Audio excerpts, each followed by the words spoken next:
Alors voilà, on va parler donc de la conception de l'espace dans la civilisation chinoise, et on va déboucher aussi sur l'espace maintenant, hein, de sinologues qui se sont penchés sur ce problème. Hein.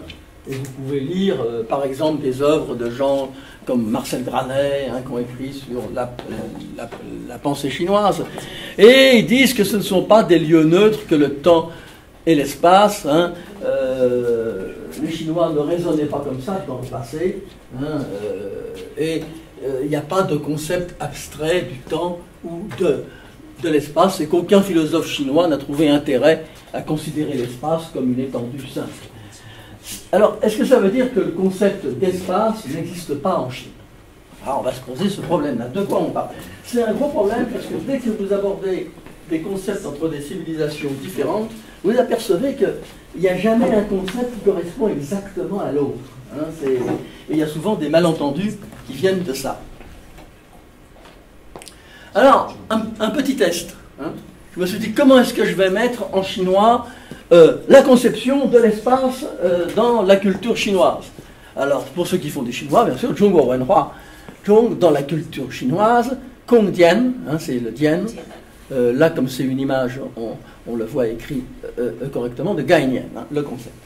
Je prends un livre qui m'est très cher, c'est le livre des mots chinois qui viennent de l'étranger. Et je m'aperçois avec surprise que les mots Wenhua, le mot Kongyan et le mot Gainian, eh bien, ce sont des mots qui sont donnés comme venant du japonais. Alors, je me dis, ça c'est extraordinaire. J'essaie d'écrire une phrase, la conception de l'espace dans la culture chinoise, et il y a 3 des mots que la civilisation traditionnelle chinoise n'exprimait pas. Le concept, l'espace et la culture. Il a fallu que les Japonais réinventent ces mots à l'ère Meiji, au XIXe siècle, quand ils se sont ouverts, et que ces mots sont ensuite passés dans le vocabulaire chinois grâce aux réformateurs comme Liang Qichao, qui ont fait passer tout ce nouveau vocabulaire japonais en chinois. C'est-à-dire qu'un journal chinois actuel serait totalement incompréhensible à un chinois du début du XIXe siècle. Ce serait totalement incompréhensible. Alors, c'est assez curieux. J'ai trouvé ça extrêmement curieux. Et effectivement, il faut rechercher dans des mots anciens. Alors, la Chine possède énormément de termes abstraits aussi. Mais je n'ai pas d'équivalent en français. Je ne peux pas les traduire. Hein. Et par exemple, vous avez une étude sur la science et les civilisations en Chine par He Pengyo, qui est un grand historien des sciences. Hein, c'est He Pengyu. Hein. Il met, qu'est-ce qu'il met dans son titre? Li, Qi et Shu. Il ne peut pas le traduire. Hein, parce que ce sont des termes qui n'ont pas d'équivalent dans notre propre philosophie. Hein. Ça va recouper certains termes de chez nous, mais jamais totalement. Exactement comme le mot concept qu'ils ont emprunté au japonais, il n'y avait pas d'équivalent exact dans la philosophie chinoise. Exactement comme nous, on va utiliser par exemple le yin et le yang. On ne l'a pas traduit en français, c'est pas traduisible en français. Hein, on reprend le mot chinois. Hein, on dit ayez une attitude zen. Ah oui, on a repris un mot qui vient du japonais, que les Japonais avaient emprunté au chinois et que les Chinois avaient emprunté au sanskrit. Hein, voilà un mot. Oui, c'était Dhyana, Chan, Zen, et hein, c'était donc indo-européen à l'origine, et ça nous revient sous une forme japonaise. Hein.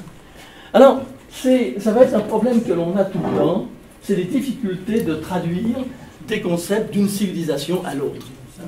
Alors, il y a bien un terme en chinois, hein, qui est yuzhou, qui signifie alors le cosmos, mais pas avec les mêmes associations d'idées. Cosmos, c'est le mot grec, c'est la racine de cosmétique. Cosmétique, c'est le produit pour rendre beau. Cosmos, c'est ce qui est beau, c'est l'harmonie, la magnifique harmonie du ciel. Hein. Il y a une idée de beauté. Dans Yuzhou, j'ai les sens de temps et de dimension. Hein. L'espace était considéré traditionnellement en Chine comme sans bornes et sans Dieu créateur. Il n'y a pas de Dieu créateur dans la conception du monde la plus courante en Chine. Alors il y avait 3 écoles cosmologiques avant.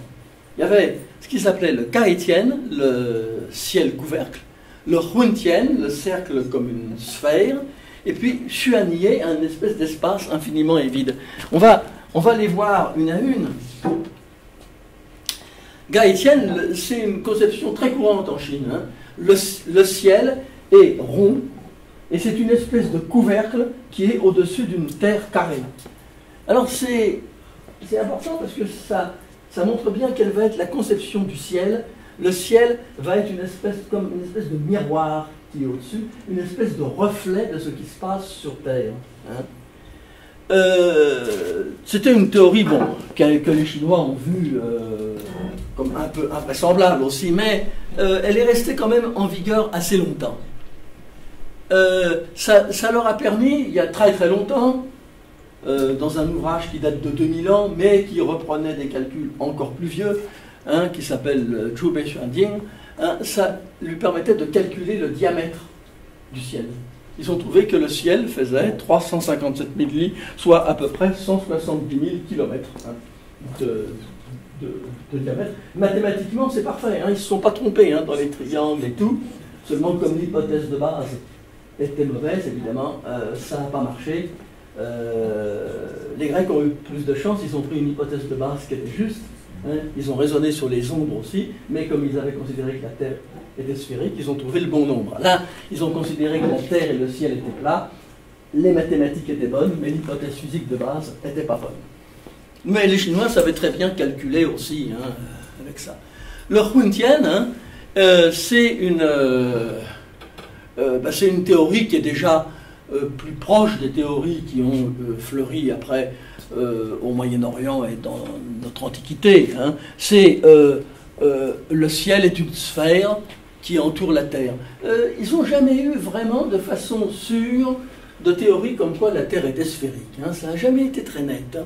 Ils ont dit, bah oui, le ciel c'est un peu comme un jaune d'œuf. Hein. Enfin, la Terre est un jaune d'œuf, c'est comme un jaune d'œuf qui flotterait, et on a un ciel sphérique. Ça leur a permis de construire des instruments remarquables dont les reproductions existent toujours. Hein. Et puis il y avait la théorie qui était la théorie Xuanier, mais qui était que le ciel s'étendait dans l'espace, c'est le Yu et le Zhou, et s'étendait aussi dans le temps. La Lune, le Soleil et les astres sont des espèces de sphères qui flottent librement dans l'espace. Comme chez nous, tout le monde a bien ri et tout le monde a trouvé que c'était invraisemblable, hein, et alors que c'était la théorie la plus juste. Mais ce qui a manqué à la civilisation chinoise, c'était la géométrie qui permettait d'expliquer tout ça. Ils auraient eu la géométrie, ils avaient tout à fait les théories modernes. Seulement, comme il n'y avait pas cette notion de géométrie et d'introduction des mathématiques par la loi physique, c'est resté au niveau d'une théorie intéressante, mais sans lendemain. Dommage. Les Chinois, dans l'Antiquité, et même jusqu'à une époque relativement récente, même à l'époque impériale, ont étudié le ciel pour deux besoins. L'établissement du calendrier, très important en Chine, et la divination par les astres, ce qu'on appelle l'astrologie. Le calendrier, c'est fondamental en Chine, hein, c'est quelque chose de fondamental, très important, puisque c'est lui qui va régler la vie de l'Empire. Les théories sur le ciel, les divisions, sont très très anciennes. Et on a fait des fouilles archéologiques et on a retrouvé, par exemple, dans des tombes, dans le Henan, on a retrouvé, par exemple, autour du squelette, les symboles animaux qui étaient faits et qui regroupent bien, qui recoupent bien ce que les Chinois ont prétendu pendant longtemps sur la division du ciel. C'est-à-dire que le ciel se divise en 4 zones, hein. C'est très très imagé, hein. Vous avez le dragon azuré, l'oiseau rouge, le tigre blanc et la tortue noire, hein, qui sont les 4 symboles, hein, qui vont correspondre chacun à un point cardinal et à une saison. On va voir après, il y a eu des divisions encore plus fines, hein, mais ça permettait déjà de répartir les étoiles dans un certain nombre de symboles. Et il existe des cartes du ciel très anciennes en Chine. Celle-là a 2000 ans, c'est une voûte peinte. Bon, c'est une carte schématique, très symbolique bien sûr, hein, puisque vous avez la Lune et le Soleil qui sont représentés, ainsi que les constellations. Mais ce n'est pas là une carte extrêmement précise, elle est plus symbolique et artistique hein, que vraiment réaliste. Mais la Chine a aussi réalisé des cartes du ciel très réalistes. Et la carte du ciel la plus ancienne que l'on connaisse dans toute l'histoire des civilisations est chinoise. Elle a été découverte dans des grottes, dans la province du Gansu, dans des grottes. C'est toujours un gros problème, toujours les Chinois réclament la restitution, oh là là, parce que ça a été découvert au début du XXe siècle dans une grotte entièrement fermée, dans un vieux monastère bouddhiste, et le moine, il a vendu pour une bouchée de pain tout des lots énormes de papyrus, de manuscrits.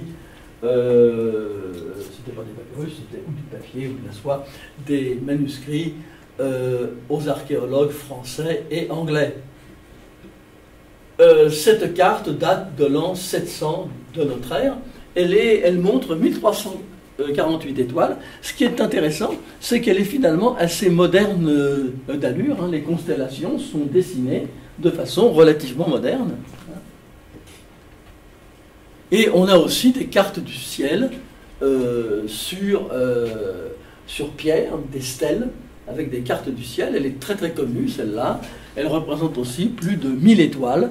Et on voit que le ciel est divisé en 28 zones, qui sont de taille inégale, qu'on appelle les maisons lunaires. Et on a représenté deux cercles. Vous avez l'équateur céleste et l'écliptique, c'est-à-dire la trajectoire du Soleil dans le ciel. Et les constellations, bien sûr, portent pour beaucoup d'entre elles un nom, c'est pas indiqué pour toutes. C'est donc une carte assez remarquable.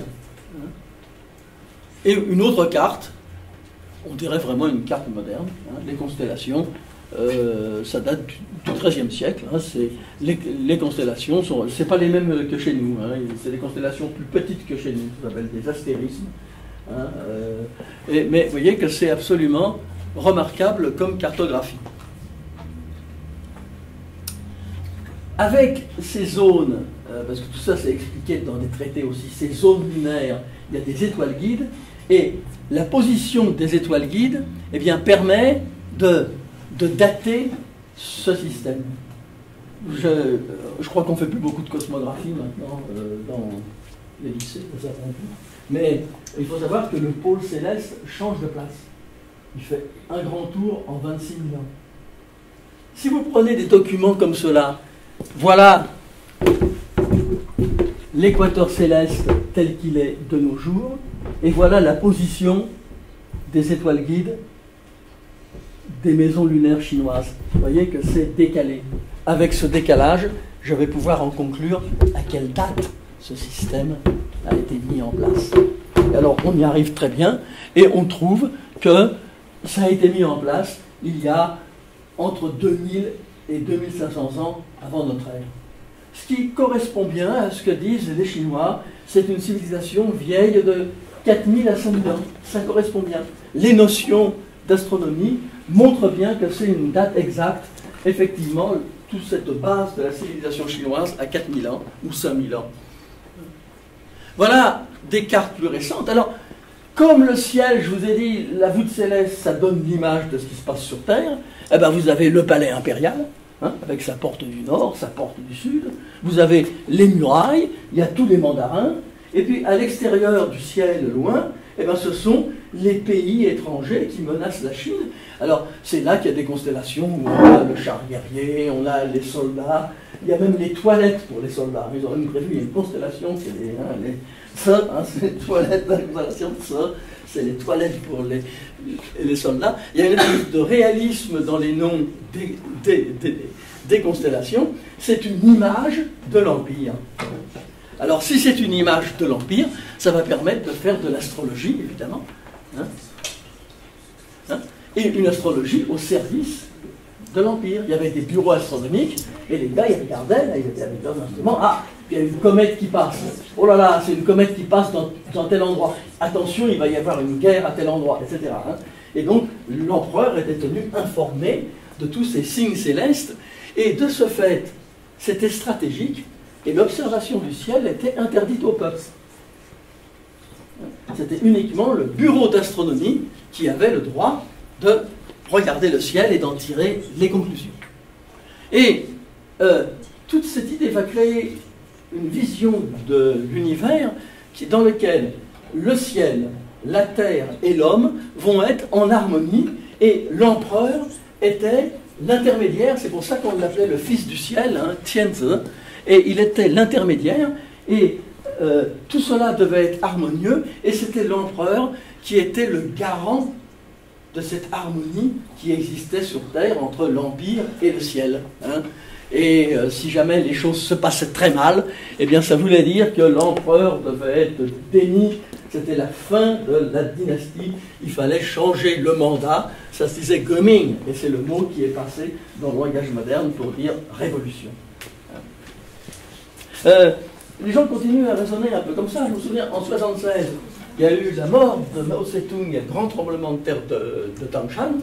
Ben, pour beaucoup de Chinois, ils ont dit, c'est pas un hasard. C'est pas un hasard.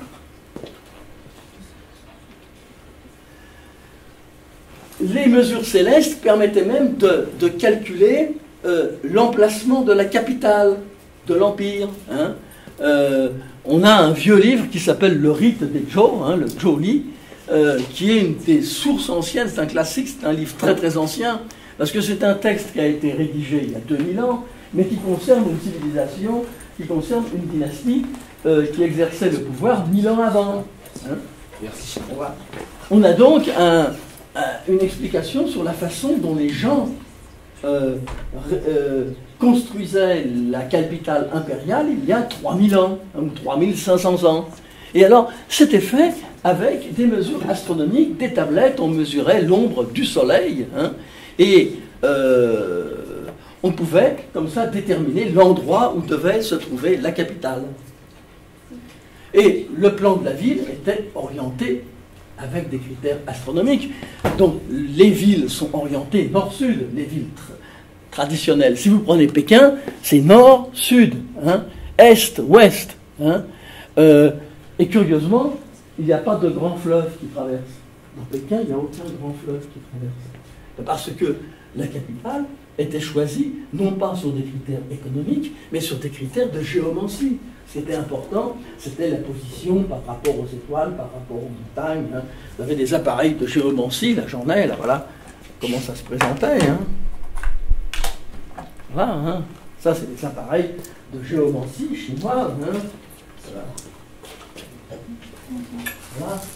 Vous pouvez voir comment c'est fait. Hein. C'est toujours en vente maintenant. Hein. Il y a des gens, ils se construisent leur maison, et ben, il y a toujours ça, il y a toujours un géomancien qui vient et qui dit, ben voilà, comment il faut mettre tel meuble, comment il faut mettre telle couverture, hein, parce que tout ça, ça doit être, on doit tenir compte du ciel, des orientations. Hein. Donc c'est quelque chose qui est toujours très vivant. Hein.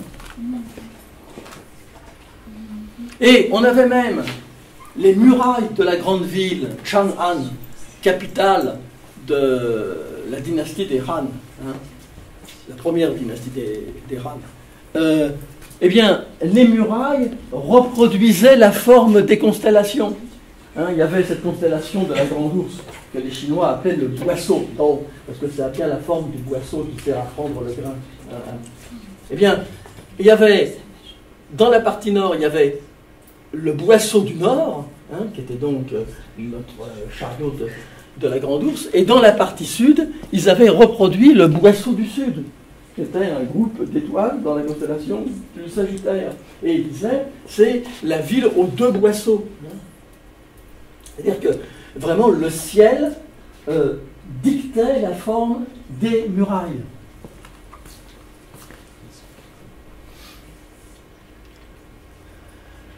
On arrivait à déterminer, avec des méthodes qui sont toujours en gros les méthodes utilisées maintenant, à déterminer le méridien. Hein. Dans le rite des Zhou, on vous raconte comment, avec des mesures sur le soleil, sur les étoiles, on arrive à déterminer le méridien. Hein. Tout ça, ça se passait il y a 3000 ans. Hein. Il y avait déjà des systèmes très élaborés, hein, de mesures célestes qui dictaient l'organisation de l'espace. Et les points cardinaux sont des choses essentielles en Chine. Hein. D'ailleurs, dans Tintin, quand ce pauvre Chinois devient fou au début de l'album et se met à chanter, qu'est-ce qu'il chante? Tung Xin Han Bei, hein, il chante les points cardinaux. Hein. Nous, on dit nord, sud, est, ouest, les Chinois disent Dong Xin Han Bei, hein, quand on leur demande quels sont les points cardinaux. Il y a même des Chinois qui disent qu'il y en a un cinquième qui est Zhong, le centre. Hein. Et tout le temps, les points cardinaux vont servir à orienter les maisons, les villes, les tombes. La maison chinoise est orientée rigoureusement, hein, nord-sud. On peut même appeler le propriétaire Dongdia, hein, la famille de l'Est, hein, parce que tout ça c'est réglé, hein, par les points cardinaux. Et il est courant à Pékin qu'on vous donne votre chemin en disant allez vers le nord et puis après vous tournerez vers l'ouest. On n'est pas du tout habitué à ça en France, hein. On ne va pas tourner vers l'ouest, l'ouest il est où? À Pékin, les gens, les Pékinois savent très bien où est le nord, où est le sud, où est l'est, où est l'ouest. Ça arrive même quelquefois dans un endroit fermé. Allez au comptoir de l'est. Vous êtes dans votre pièce là, mais c'est où l'est? Ils doivent se dire ces étrangers vraiment ils sont au courant de rien. L'est c'est par là, ils pensent. Hein? Alors voilà comment sont organisées ces maisons aussi. Vous voyez que c'est ceint par des murs. Hein? Les murs, c'est très important en Chine, hein, les murs. Hein? Il y a les murailles qui entouraient les villes. Hein? Et souvent, ces grandes villes, grandes capitales antiques, ne sont pas caractérisées par des grands fleuves ou des préoccupations économiques, mais par des préoccupations de géomancie. Alors, ça dicte effectivement ce que je vous disais sur cette fidélité à la famille, au diaxiang et au pays. Parce que finalement, ils construisent des murs partout. Hein. La maison, elle est entourée de murs, hein, et même quelquefois, devant la porte d'entrée, il y a un mur qui, paraît-il, empêche les mauvais esprits de rentrer. Hein. Et cette maison est entourée par un mur. Les maisons se trouvent dans une ville qui est entourée par des murs, et toutes ces villes se trouvent dans un pays qui est ceint par un mur qui est la Grande Muraille. Hein. On sent vraiment que les murs sont les expressions physiques de ces allégeances successives. L'espace, il faut l'administrer, et les Chinois vont avoir une expérience des cartes géographiques aussi. Hein. Les cartes sont très bien faites, et ça a beaucoup frappé les jésuites, hein, parce que par rapport aux petits pays, aux petites principautés d'Europe, c'était surprenant. Un pays aussi immense qui a à peu près les dimensions de maintenant. Hein, un pays donc plus de 2000 km de haut sur 2000 km de large, enfin qui est administré de façon parfaite. Hein, ils étaient stupéfaits avec une population énorme. Et tout ça était divisé en provinces, districts, et c'était strictement administré. Avec une science de l'administration qui existe toujours d'ailleurs. Moi, ça m'a frappé. Les Chinois savent administrer des masses de population énormes. J'étais à Canton au moment où il y a eu une vague de froid très forte, au moment de la nouvelle année chinoise. Et vous savez qu'au moment de la nouvelle année, les gens rentrent dans leur famille et il y a en Chine ce qu'on appelle les Minggong, les migrants de l'intérieur, qui rentrent dans leur famille. Et il y en a énormément dans le Guangdong qui sont sur les grands chantiers. Eh bien, à la gare de Canton, il y avait 1 million de personnes qui attendaient. Les trains étaient bloqués par la neige dans le nord, et il y avait 1 million de personnes qui étaient là, qui attendaient le train. Eh bien, les Chinois savent parfaitement régler ce genre de choses. Ils ont installé les tentes pour loger les gens, les rations alimentaires, dans les journaux, des articles dithyrambiques sur les Minggong à qui on doit notre modernisation et tout. Ils ont su régler le problème. C'est-à-dire, il y a une science de l'organisation et de l'administration des grandes masses humaines hein, qui a plusieurs milliers d'années. Ça a toujours été le pays le plus peuplé, et le pays est absolument connu et quadrillé. Hein. Les cartes qui ont été réalisées il y a plus de 2000 ans et qui ont été mises au jour dans des fouilles, hein, sont d'une qualité extraordinaire. Il y avait une science de la carte géographique, hein. Alors bien sûr, elles sont très très abîmées, hein, et on a pu quand même reconstituer les cartes, les dessins des fleuves, tout ça est remarquablement fait, et ils ont été capables en 700 de faire une mesure de méridien sur 2500 km. Hein. Donc vraiment une connaissance de la géographie. Voilà une carte chinoise qui date de 1136. Hein. On ne ferait pas tellement mieux maintenant. Regardez les dessins du fleuve jaune, du Yangtze en bas, le dessin, la forme des côtes, la carte est... J'ai l'impression que c'est une vue du ciel. Oui, enfin elle est extraordinaire. Alors bien sûr, elle est fausse par le fait que vous ne pouvez pas avoir un quadrillage parfait sur une surface sphérique. Parce que la sphère, c'est quand même... Alors ça leur a posé des problèmes d'ailleurs. Hein. On a remis en cause les théories de la Terre plate, ils discutaient entre eux. Hein. Mais d'un point de vue cartographique, c'est quand même remarquable. Hein. C'est absolument... voilà, ça c'est le dessin qui est fait à partir de cette carte. Hein. Ça veut dire que des gens ont travaillé sur plusieurs milliers de kilomètres en faisant des relevés de distance, hein, de montagne en montagne. Hein, et cet effet, il y a 1000 ans. Alors, les études modernes ont montré qu'effectivement, il y a des déformations qui sont dues à la sphéricité de la Terre. Hein, elle a été étudiée et on a vu qu'elles étaient... Alors, c'est des indications sur les méthodes qu'ils ont utilisées, bien sûr, pour réaliser cette carte. Alors, on a eu une irruption de la conception européenne de l'espace. Hein.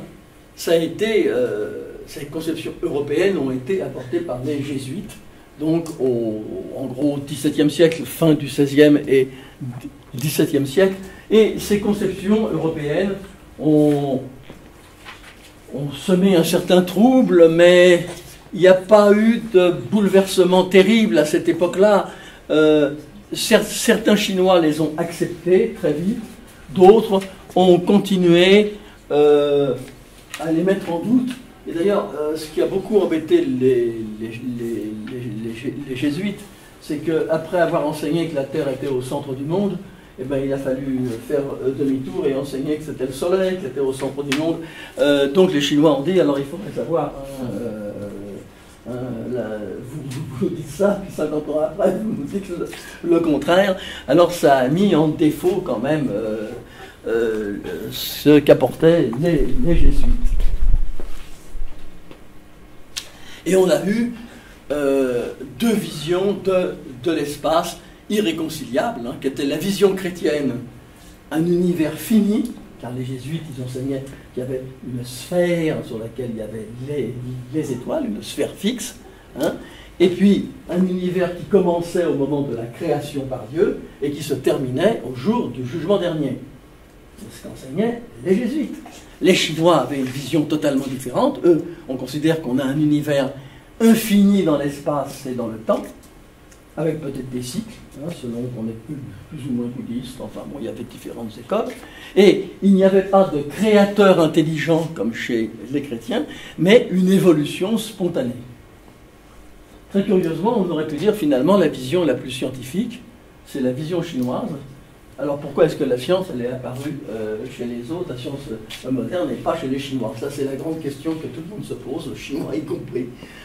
Grande énigme dans l'histoire de l'évolution des idées. Hein?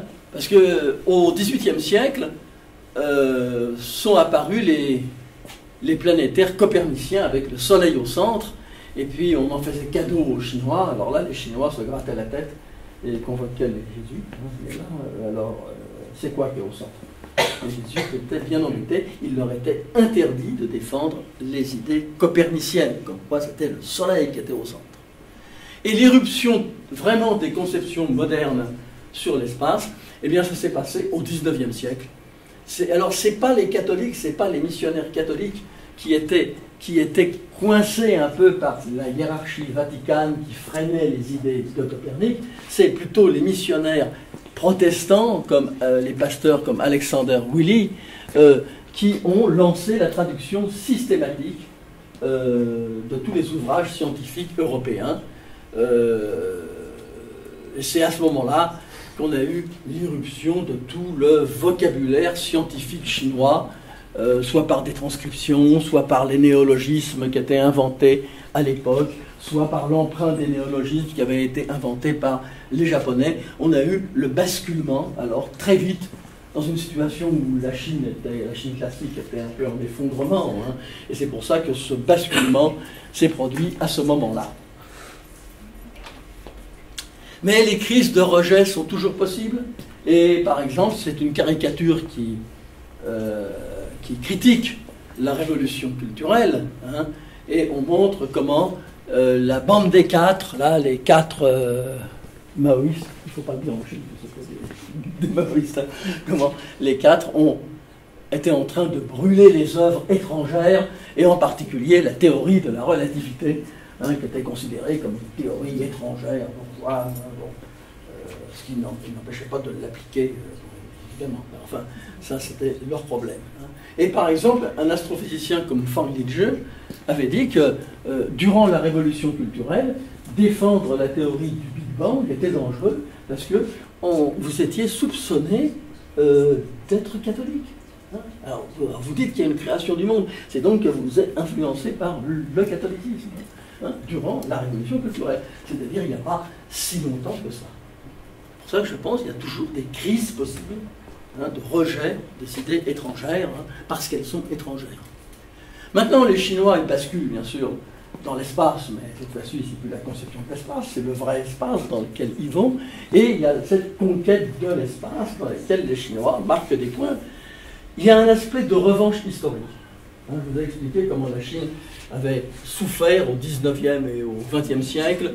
Il y a eu une blessure nationale extrêmement profonde, et il y a évidemment chez les Chinois le désir de montrer, puisque les étrangers l'ont fait, on va montrer qu'on est capable de le faire aussi. Ce dont ils sont bien sûr capables, hein, il y a de la revanche historique.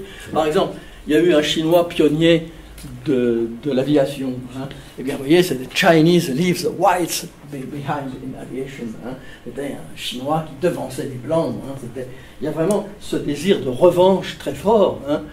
On rappelle à cette occasion les vieilles inventions comme les cerfs-volants, les fusées d'artifice, enfin bon, c'est pas la conquête de l'espace moderne, ça. Hein. Il n'empêche qu'il travaille beaucoup sur l'espace moderne. Le grand fondateur de l'astronautique chinoise, il est très connu en Chine, hein, c'est Qian Xuesen, hein, qui avait été formé aux USA, qui était né en Chine, formé aux USA, et la Chine considère qu'elle doit être une grande puissance spatiale. Bon, elle a raison, hein, elle défend ses intérêts. Il y a des applications stratégiques, militaires, essentielles, hein, puisque ça devient une grande puissance, il faut qu'elle soit capable de se défendre à la mesure de sa puissance économique. Et puis il y a aussi des applications civiles très importantes, météorologie, télédétection pour la pollution, c'est absolument important pour eux. Hein. Alors moi je vendais dans les corporations des dispositifs de communication pour satellites, donc je rencontrais des gens, ils expliquaient leurs projets de satellites civils, hein, le militaire évidemment, bon, on n'en parle pas, c'est confidentiel, mais ils étaient intéressés par un certain nombre d'équipements. Ils ont eu de gros problèmes, ce qui est normal, de fiabilité. Je vous ai expliqué comment la fiabilité, la sûreté, c'est des problèmes importants en Chine, hein, parce que ça suppose un changement de civilisation, un changement de comportement des gens, et ils ont eu de dramatiques accidents, et ils ont mis en place des procédures très efficaces, hein, ça s'est amélioré énormément, ça a demandé du temps, et bon, ce qui me semble être un bon point pour eux, c'est qu'ils ne rentrent pas dans une course à l'espace. Ils veulent pas, c'est pas ça qui les intéresse. Hein. Ils ne veulent pas faire une compétition. Peut-être que nous, on l'analyse comme ça, mais en réalité, c'est pas ça qui les intéresse. Ils veulent faire des progrès, ils veulent être une puissance, et ils vont le faire à leur rythme. Il est évident qu'ils y arriveront.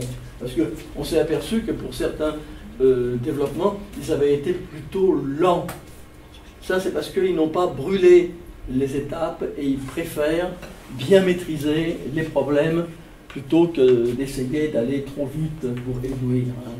Donc c'est un signe, je trouve, de maturité assez fort. Alors, leur gros problème, il faut être indépendant. Ils ne veulent pas dépendre de matériel étranger. Alors, ils vont systématiquement étudier la documentation étrangère. Ils achètent le strict nécessaire en faible quantité, et puis ils essayent de le copier ou de s'en inspirer, et ils vont essayer d'apprendre au maximum dans les congrès, les transferts. Et c'est commencé depuis très très longtemps, ça. C'est systématique, c'est méthodique, et il faut être indépendant. Donc il faut pouvoir remonter, si vous voulez, toute la chaîne. Hein. On achète des ensembles, on apprend à les construire à partir de sous-ensembles, puis après on n'achète qu'un sous-ensemble, on apprend à le construire à partir des composants, et puis on essaye d'importer l'usine qui fabrique ces composants-là, ou on construit notre propre usine. Enfin, c'est assez remarquable, et ils arrivent donc maintenant à avoir des lanceurs qui sont robustes et sûrs. La preuve, c'est qu'ils n'hésitent pas à montrer à la télévision la mise sur orbite de leurs cosmonautes en direct. Hein, donc c'est quand même la preuve qu'ils sont sûrs d'eux. Et puis moi j'ai regardé ça en France à la télévision chinoise, les chaînes chinoises, et il y avait des reportages sur l'espace, ils invitaient les académiciens des sciences, c'était d'une qualité excellente. C'était remarquable, hein, les explications qui étaient données, enfin l'ensemble des reportages. C'est vraiment très très impressionnant, je trouve, hein, la façon dont ils prennent cette affaire en main. Hein. Les moteurs, ils ont eu du temps aussi, ils ont mis du temps aussi hein, pour mettre au point les moteurs oxygène liquide, hydrogène liquide. Hein. Eh ben, ils le font et ça marche. Ils ont des problèmes, ils ont eu quelques problèmes quand même sur les charges utiles, hein, où ça n'a pas été à la mesure de ce qu'ils espéraient, des pannes, bon bah oui, hein, c'est évident. Hein. Et bien entendu, depuis longtemps, ils ont l'indépendance complète de tout ce qui est mesure au sol, télémétrie, etc. Donc c'est clair, hein, ils veulent devenir une puissance spatiale majeure. Et il est évident qu'ils y arriveront. Hein, ils travaillent, ils ont le tissu qu'il faut en technicien, ingénieur, hein, et puis il y a une planification rigoureuse de ce qu'ils font. Hein, tout ça se passe finalement de façon assez discrète. Et c'est assez remarquable, je trouve. Voilà, alors en principe, il y avait Chier qui était marqué. Hein, mais enfin, bon, vous avez compris quand même que c'est Chier. Voilà, j'espère que ça vous a intéressé, l'espace en Chine.